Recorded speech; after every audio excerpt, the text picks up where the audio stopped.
Ladies and gentlemen, the story you are about to hear is true. Only the names have been changed to protect the innocent. NBC brings you Dragnet.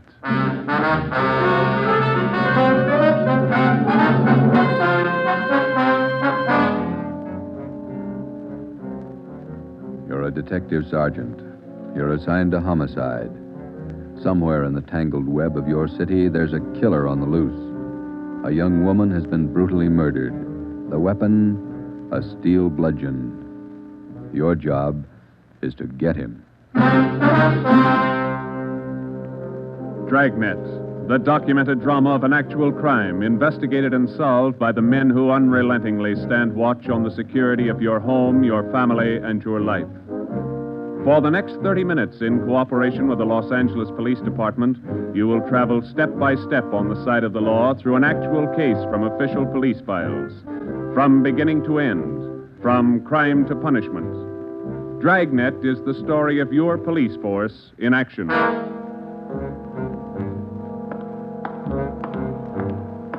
It was Thursday, March 19th. It was foggy in Los Angeles. We were working the night watch out of homicide detail. My partner's Ben Romero. The boss is Ed Backstrand, chief of detectives. My name's Friday. It was 9:14 p.m. when I got to the old Central Jail building, third floor. The crime lab. Hi, Joe. Hi, coming, Lee. Just ran a spectrograph. What'd you find? The paint flake from the victim's head matches that paint on the hunk of pipe. Any prints? The pipe was clean, no latent prints. Well, that figured. Anything else? Got those blood test reports. A couple of slides for you to look at under the comparison mic. Mm-hmm. Thanks, Lee. Oh, hi, Joe. Didn't hear you come in. What's it look like, Ben? Here's the blood test reports. This one is blood found on the piece of pipe. Type A. This one's blood from the victim. Type A. They match. That's right, boys. Doesn't mean too much, though. Did you look at these slides under the microscope? No, not yet. Well, this is your clincher. Wait till I get the light. Okay, take a look. Mm-hmm. Got a make? Yeah, go ahead. Well, this slide here on the right, Mm-hmm. that's a slice of hair from the victim's head. On the other slide is hair found on the steel pipe. Yeah? She had wavy hair. Both specimens are flat. Same hair, Joe. You got anything on that piece of pipe, Lee? Nothing. Just ordinary steel pipe, 14 inches long. What else you got? The plaster impressions of those footprints we found by the body. Here they are. Crepe soles? Tennis shoes, new ones, size 9, good impression. Ground was soft. Man about 150 pounds, according to the length of stride, roughly about 5 feet 10 inches tall. Yeah, new shoes, all right. You can still read the manufacturer's label. That's right, made by the Sport King Company. Well, that's something to follow up. Yeah, sure, you could start with the tennis courts. Only about 1,000 or so in L.A. Maybe you'd rather track down the brand. These particular tennis shoes are the biggest sellers in the country. Yeah. Where'd you like to start, Minneapolis or Pullman, Washington? What about that glove? Yeah, you might look for a missing glove. Yeah. They go well with the shoes, just about as common. White cotton work gloves with a blue top. Here's the right glove. You find the left one. Blood on a glove? Type A. Well, that's good evidence, Jones, but where's the lead? Now, look, I don't ask you to pay my parking tickets. You want to see blow-ups? Okay. Right over here. Oh, yeah. This is the vacant lot where they found the body. Yeah, that's right. Here's a close-up of her showing the location of the murder weapon, the glove, and the footprints relative to the position of the body. Looks as bad as yesterday. Sure did work her over, didn't he? The rest of these are morgue shots. Interested? No, I checked them this morning. Once is enough, Lee. Yeah, that winds it, boys. You want to go over the stuff in her purse again? You find anything more? No, nothing you haven't seen already. The usual. Makeup, comb, barrette. That's a hair clip. Mm-hmm. Few cheap stones in it. Loose change, a quarter, nickel, few pennies. Her ID card. Yeah. Helen Corday, 33 Naomi Place, age 21. 21. That's not very old, is it, Lee? Not to die. No.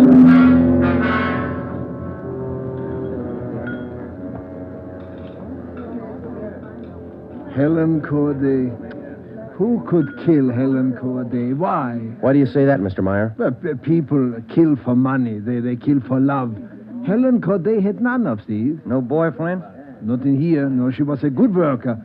5 different waitresses the union sends me 1 month. 5! Did the union send Helen to you? Oh, sure. All the girls come from the union, but none like Helen. Oh, she was sweet, honest, and courteous.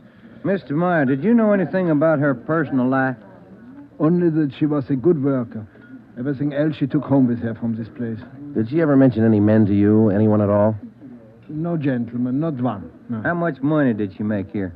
Well, I paid her $26.50 a week, every Tuesday. And not much salary for so much work, but the tips are very good here. Nice customers. Mm-hmm. Nice. This her home address, 33 Naomi Place? 33 Naomi, yeah, that's right, yeah. Thank you very much, Mr. Meyer, for your time. I wonder what kind of a person does things like that. Who could kill Helen Corday? Everybody liked Helen. Helen Corday? I never liked her. Come on in the office, boys, where we can talk. Never liked her because I never knew her. You the head of the union? Not just a steward. I know most of the girls. This Corday girl, what'd she look like? Small brunette, about 5'3". Here's a picture. Yeah. Pretty girl, wasn't she? Oh, sure. Placed her out at Otto's place. Nice little Dutch fella. Otto Meyer. That's right. He seemed to think quite a lot of her. Yeah, she was a fine worker. Oh, sure. Always right up on her dues. Paid all the assessments right on time. Thought you said you didn't know her. Well, not right off, I didn't, but when you showed me that picture there, placed her right away. You know anything about her personal life? Wait a minute. Why all these questions? Helen Corday was murdered last night. Oh. Who did it? You know anything about her personal life? Well, you can see my position, Sergeant. 1,200 girls. Check 'em in, check 'em out. Just names to me till I see a picture of 'em. You wouldn't know if she had any boyfriends here in the union, waiters, busboys? That I wouldn't know. Like I tell you, Sergeant, I never knew Helen Corday. Sure, I knew Helen Corday. Gus plays a nice piano, huh, Sergeant? Yeah. I read about it in the paper this morning. How long you been selling pianos here at this place? About as long as I knew Helen. 3 years. How'd you find me? Helen's landlady, we talked to her yesterday. She told us she worked here at this piano store. Oh. It's funny, isn't it? What's funny? See Gus over there? That fellow demonstrating the piano? A few weeks ago, I made a deal with him to give Helen piano lessons. I figured it would help her with her singing lessons. Wanted to be a singer, you know. Did Helen know that fellow, Gus? No, she never met him. Who gave her the singing lessons, Miss Olson? She took from Ostrander. Paul Ostrander out on Melrose. A lot of movie people used to take from him. What do you know about her personal life? How do you mean? Does she have any boyfriends? Well, yes. You don't seem sure, Miss Olson. Well, it's just that I don't know. I never asked Helen. But she did have a few dates with Paul Ostrander. I don't think she was serious. How about Ostrander? Gee, I don't know, Sergeant. I don't want to involve anybody. You want to help us find the killer, don't you? Well, yes, but if you're thinking Paul Ostrander did it, no, I'm sure he didn't kill her.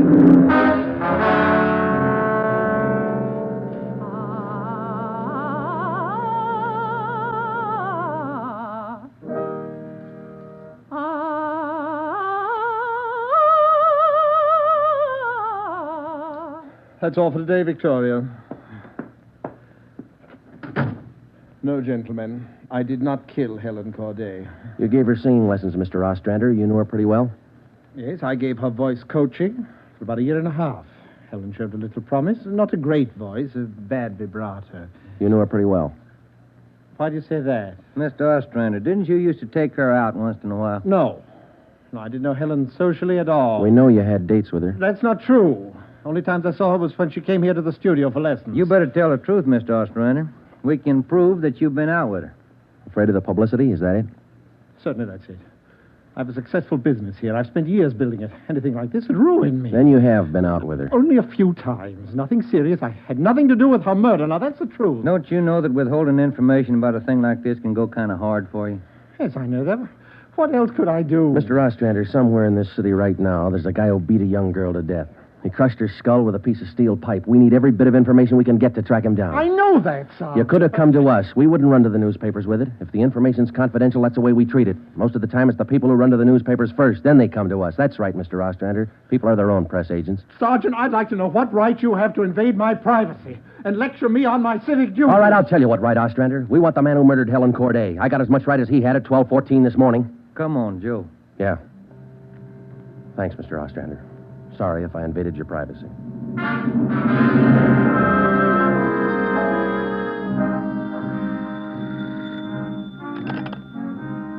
Chief of Detective's Office, Helen. No, I'm sorry, ma'am. You got the wrong extension. Try 2511. You're welcome. Hi, Friday, Romero. Chief's been looking for you. Thank you, Mike. Come on, Joe. Yeah. Hello, Joe. Ben, sit down. What'd you get? A notebook full of notes. A crime lab full of evidence. Nothing to tie them together. These some of the people you interviewed? Yeah, those and about a dozen more we didn't even take notes on. It's hard to figure, Skipper. Everybody seemed to like this girl. Helen Corday. No known relatives. Single, unattached girl, living all alone in the city. Few friends and no enemies. None we can find anyway. Are you satisfied that all the people you interviewed are in the clear? Well, if we're going to stick to the simple robbery motive we are, the kind of money Helen Corday made wouldn't interest those people. How are you doing on the outside leads? Nothing. If we could just find one hole someplace, anything. All right, now look. You've got a lab full of evidence across the street. You've got a book full of names here. You've got the pieces. Now fit them together. They just don't add. Well, go over them and keep going over them until they do add. Anything from the informants? No, nothing so far. No tips on anybody that's been dough-heavy lately. Nobody shooting off their mouth. The guy we want won't advertise. Figures himself a pretty smooth operator. But he probably made a mistake somewhere along the line. We'll find it. Got a hot shot, Ed. Yeah? 3220 Casino. Woman. Probable attack. All right, Friday. You and Ben run it down. We ran down the hot shot call for 3220 Casino. Turned out to be a typical dead-end lead. Her name was Mrs. Lillian Horn. For the past 5 years, Mr. Horn had been paid regularly on Wednesdays. He spent all day Thursday drinking up his paycheck and beating his wife. The call had no connection with the Corday murder. We made the usual call into communications. Unit 80K to Control 1, 80K to Control 1. Control 1 to 80K, go ahead. On that probable attack, 3220 Casino, code 4. 80K, roger. 80K to Control 1, KMA 367. That was the beginning. For the next 3 days, we followed up every lead and every call, but they were all blind. All units were alerted, and they had as much information on the killer of Helen Corday as we did. Ben and I cruised throughout the entire Central Division. We covered every probable call that might have some connection with the murder. Attention, Unit 41R. 1654 Swanson Terrace, a woman, victim of probable attack, code 3. Unit 41R. It didn't make any difference what the call was. If there was a possibility it might tie in with the Corday murder, we ran it down. We made it a 24-hour job. So far, if the killer made a mistake, we hadn't been able to find it. The Corday funeral was on Monday. They were all there. The girl's landlady, the voice teacher Ostrander, the girlfriend Marie Olson, the man from the union, and her boss Otto Meyer. But nobody else we hadn't checked. That was Monday afternoon. Monday night, we went back to the old routine, tracking calls during the night in the squad car, picking up small threads that led nowhere. 3 more days of the same thing. Thursday morning, 1 week after we found Helen Corday's body, we got an anonymous phone tip. I know who killed Helen Corday. His name's George Barlow. He lives at 418 White Oak Avenue. He used to date her up all the time. Get him and you've got the murderer. We checked George Barlow and about 10 others just like him. None of them knew Helen Corday. Saturday night, Ben and I were back in the squad car cruising the Central Division. Saturday night's a good night for robbery. By 10 p.m., we'd run down 4 various calls. 123, code 1. 123, roger. 12G, call your station. Unit 13R, 1254 Tower Road. A woman screaming. Investigate the trouble. Code 2. Let's handle that one, Ben. Yeah, okay. I'll notify communications. Unit 80K to Control 1. 80K to Control 1. Control 1 to Unit 80K. Go ahead. On your 1254 Tower Road call, we're in the vicinity. We will handle. 80K, roger. 80K to Control 1, KMA 367. Let's go, Ben. Control 1 to 13R. Disregard your last call. Handled by 80K. Yeah, it should be right about here. Oh, here it is. 1254. That man who tried to kill me is running down the street there. Where? He's getting to that corner street. He tried to kill me. Come on. Where'd he go, Joe? Turn right at the next corner. That's him up ahead. He's got a good lead on us. Hit the siren. He's gaining, Joe. Took a left at the next corner. Oh, he isn't going to stop. Close in as tight as you can, Ben. Down to the floor now. Swing out to the left a little. I'm going for his tires. Right. All right, that'll slow him down. Pull up on him. Yeah. All right, you. Keep both hands on that wheel and get over to the curb. Cover me, Joe. Right. Out of that car, mister. Shake him down. Hey, take it easy, will you? I haven't got a gun. Put the cuffs on him. Hey, well, you boys work fast. What am I do with the gas chamber? Just save that, mister. It's pretty rough treatment for speeding. All right, come on, you. Look, I got a right to know where you're taking me. What's the charge? We'll let the girl tell you. What girl? You just sit there and be quiet, huh? Oh, I know where you're going. The place back on Tower Road. Well, I asked to use the phone. The girl slammed the door in my face. I don't know what you cops are trying to prove. I just wanted to use the phone, that's all. I even tried to scare her a little. I told her I'd hit her over the head if she didn't let me use the phone. It's a laugh, huh? All right, you, get out. Yeah, I suppose so. Get out. Hey. I got nothing to hide.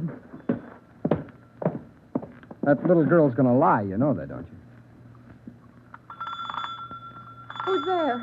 Police officers. It's the man. That's him. He tried to kill me. His full name's Frank Philip Larson. They had no previous record. This the girl's report? Yeah, that's it, Skipper. Judy Scott. How old is she? He's 19. She's a babysitter. Real tough boy, isn't he? Forced his way into the house, beat her about the neck and arms. A tire iron. We found it in his car. Jones is running it through the crime lab. Asked her if she had any money. She told him no. Struck her again. Where's this Larson live? Hotel out near Santa Monica. He's a clothing salesman, Ed. Works for a big men's store, Burns and Company. According to the house book sales record, he bought a pair of tennis shoes 2 weeks ago. Weighs 158 pounds, 5 foot 11 inches. Tennis shoes are missing. They're not in his hotel room, and he's not wearing them. What else did you find? A rhinestone. You mean a pin? No, just a small loose stone recovered from the rug in Larson's room. Crime lab got it? Working on it now. Ed, I think...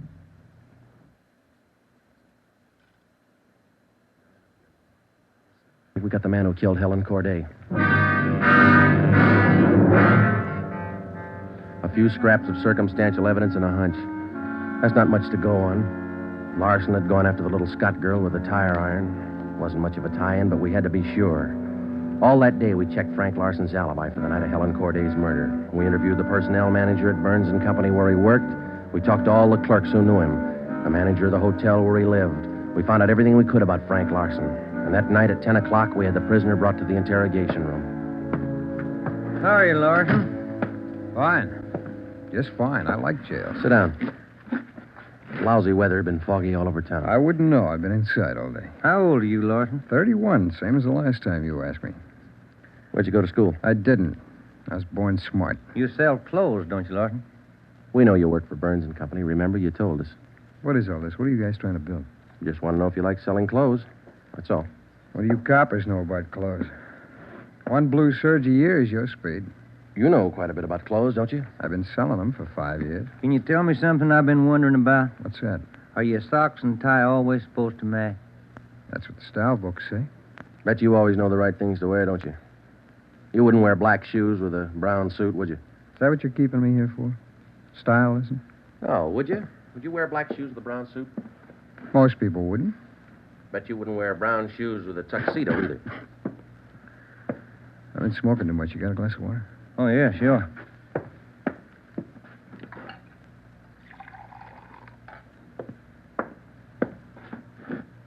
There you are, Larson. Thanks. That's good and cold. How about it? Would you ever wear brown shoes with a tux? Nobody would. That's a navy blue flannel you got on there, isn't it? Yeah. It's a good-looking suit. Stop around sometime. Get you a good deal. Suit like that flannel there you're wearing. You'd never wear tennis shoes with an outfit like that, would you? What do you think? I think you did. I think you wore them the night you killed Helen Corday. Who? Maybe you didn't have the blue suit on, but you were wearing tennis shoes, Sport King, size 9. Sell for $5.95. You picked them up at a discount. Cost you $3 1/4. Where'd you get that? Out of the house book, Burns and Company. You wouldn't have those shoes around now, would you? We couldn't find them in your hotel room. Your boss, Mr. Craig, used to think a lot of you, Larson. Before you started drinking on the job, your commissions used to run pretty high up the last couple of months. What happened? That cheap rye get to you? Well, you two really nosed around, didn't you? When are you going to tell me what I eat for breakfast? Cornflakes, cup of coffee, donut, sometimes 2 donuts when you're hungry. Elsie waits on you at the Royal Cafe. She gets a dime tip. Can I have some more of that water? Help yourself, there's a cooler. They're good and cold. How about it, Larson? Where are the tennis shoes? They wore out. In 3 weeks? Can't be very good tennis shoes. No, they didn't wear out. What'd you do with them? You know all the answers. You figure it out. We know you bought the tennis shoes. We don't know where they are now. We know you had them, size 9. 3 feet from the body of Helen Corday, we found 2 size 9 footprints made by a pair of Sport King tennis shoes. We figured the man weighed about 150 pounds. You weigh 158. Figured he's about 5'10". You're 5'11". You come awful close to being the same build as the man who killed Helen Corday, don't you, Larson? And you wear the same size tennis shoes, same brand name. A lot of people wear 9s. It's the average size. They sell a lot of Sport Kings, too. Everybody wears them. If we could find your pair, might make a difference. Doesn't mean your tennis shoes made the prints with the body. Doesn't prove it didn't, neither. What'd you do with them, Larson? I threw them away. That's too bad. Might make a difference. No, what difference could it make? I threw them away, that's all. Now, how about the mate to this glove? I never saw it before. Found this right-hand glove by the body of Helen Corday. Just an ordinary cotton work glove. Everybody wears them. If we could find the missing left glove, why, it might make a difference. Size medium. That's average, too, isn't it, Larson? I never sold work gloves. I wouldn't know. No, but you bought work gloves, haven't you? Not a pair of those. I mean like this, don't you? We only got one. What kind of work gloves did you buy? I didn't buy any. You just said you did. I never said I bought any work gloves. You bought tennis shoes, though, didn't you? I told you I bought the tennis shoes. Didn't I tell you I bought them? No, you didn't tell us. We told you. Found out from Burns and Company where you work. All right, you told me. I bought them. You know that. Same kind of tennis shoes that made footprints by Helen Corday's body. It wasn't me. Then why won't you tell us what you did with these I've shoes? already told you I threw them away. They were only 3 weeks old. Must have worn out awful fast. I didn't say they wore out. They got too dirty. No, you told us they wore out. Remember, Larson? I don't remember what I told you, but I don't have them now. We know you don't have them now. Where are they? He told us. They got too dirty. Right, Larson? Yes. Yes, that's what I said. Anyhow, you haven't got them now. No, I haven't got them now. All right, now, just for the record, Larson, which was it? Did they get too dirty or did they wear out? Whatever I said before. You said both before, Larson. All right, I said both. You haven't got anything on me. We got that little Scott girl statement from last night. She says you tried to kill her. She's lying. I told you she'd lie, didn't I? I only wanted to use the phone. She says you hit her with a tire iron. Did you hit her with that iron? No, I only tried to scare her. I didn't hit her with anything. Then how'd you get those marks around her neck and arm? Police doctor says they were made by that tire iron. I don't care what your doctor says. I didn't hurt her. Now, what do you mean, Larson? You didn't hurt her or you didn't hit her with that tire Neither iron? one. I just wanted to use her phone. How'd you know she had a phone? I didn't know if she had a phone. I just went up to find out. To find out what? To find out if I could use her phone. Thought you said you didn't know if she had a phone. I don't know anything the way you twist everything around. Sorry, Larson. We only want the truth. How about a cigarette? Yeah, I could use one. Here's the light. Larson, where were you Wednesday night, March 18th? How many times you going to ask me that same question? Just want to make sure we got it right. I told you this morning. I went to a show. I got out about 11, had a beer, and I went home. What time did you get home? About 11:30. Did you stay home? I went to bed. What'd you see at the show? I never remember the names. You ought to try to remember this, and it's pretty important. Well, it was a deluxe theater. It was Spencer Tracy and something. What was on when you walked in? The news. I never go in the middle of a picture. Neither do I. Spoils them for me. Yeah, that's right. The girl in the box office doesn't remember seeing you go in. What'd she know? It was Keno night. There was a big crowd. Did you win anything?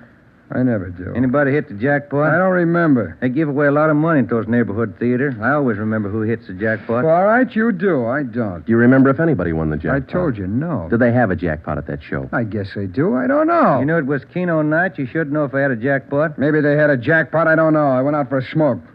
You said the cartoon was on when you walked in. Why do you always twist what I say? I told you the news was on when I went in. You remember anything about the newsreel? It was 10 days ago. How do I know what was in it? I only know it was a newsreel, that's all. You're lying, Larson. We checked your alibi. The manager of the theater had to cut the newsreel Wednesday night because the show was running long with Keno night. You didn't go to the show Wednesday night, did you? All right, maybe I didn't. I don't remember. What's the difference? The difference is you could have been in that vacant lot the same night, the night Helen Corday was murdered. I didn't kill her. You can't prove I did. Interrogation room, Friday. Hiya, Jones. It did, huh? You're positive. Yeah, okay. Thanks, Lee. Sure you don't want to tell us what you did with those tennis shoes? I'm not going to go back over all that. I've told you guys all I'm going to tell you. You know how the Corday girl was murdered? How would I know? I don't know anything about it. She was on her way home from work, as usual, about midnight. Of course, you were home in bed about that time. But you didn't go to the show that night, Larson. On her way home, Helen Corday always took a shortcut across a vacant lot. She was about halfway through the lot when the murderer tried to grab her purse. She screamed and he struck her. Hit her several times with a piece of steel pipe 14 inches long. He beat her to death with that piece of steel pipe. Then he dropped the pipe in the right-hand cotton work glove. He left 2 footprints, size 9, Sport King tennis shoes. I know all that. Well, here's something you don't know. When the killer scooped the paper money out of that girl's purse, he accidentally took along a loose rhinestone, a stone that fell out of a cheap barrette in the bottom of her bag. He carried that stone home with him. When he reached in his pocket to pull out the money he stole from her, the rhinestone fell on the floor. So? We found that rhinestone on the rug in your hotel room. Well, I haven't lived in that hotel room all my life. Maybe the tenant before me dropped it there. No, not this one. We checked the cement that held it in that barrette. It matches the glue on the stone. No, Larson, that rhinestone came from the hair clip that Helen Corday wore before she was murdered. And that's enough to take you to the district attorney with. What am I supposed to say? We want you to tell us the truth. Why did you kill Helen Corday? Yeah. You want the sandwiches and coffee now, Sergeant? Bring them in, Mike. Looks like we're going to be here a long time. Yeah, I brought you ham, cheese, and liverwurst. And some fruit. Coffee's black. Cream and sugar on the side. Thank you, Mike. It looks good.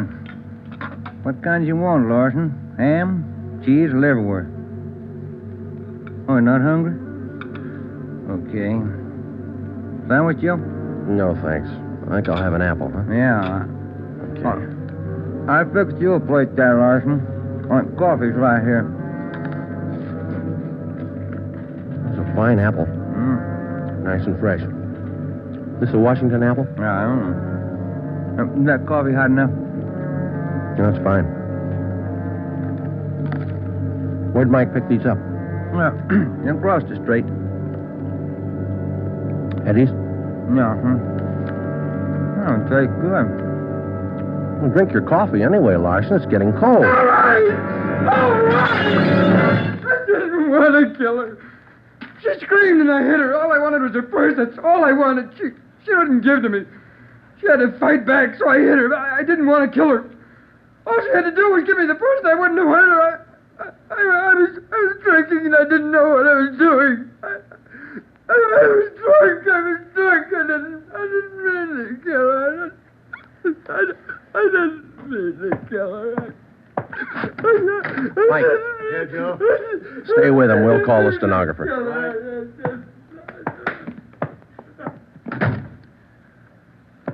See you tomorrow, Joe. Good night. Yeah. Sour racket, huh?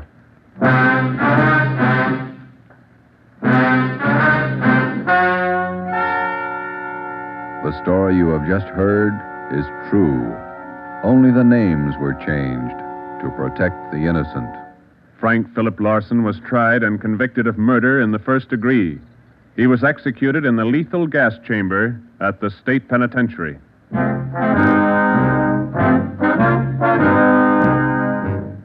You have just heard the 5th in a new series of authentic cases from official files.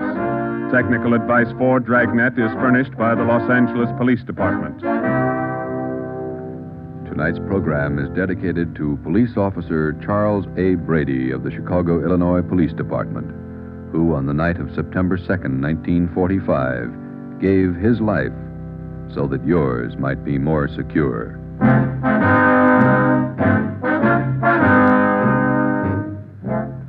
Dragnet came to you from Los Angeles. This is NBC, the national broadcasting company.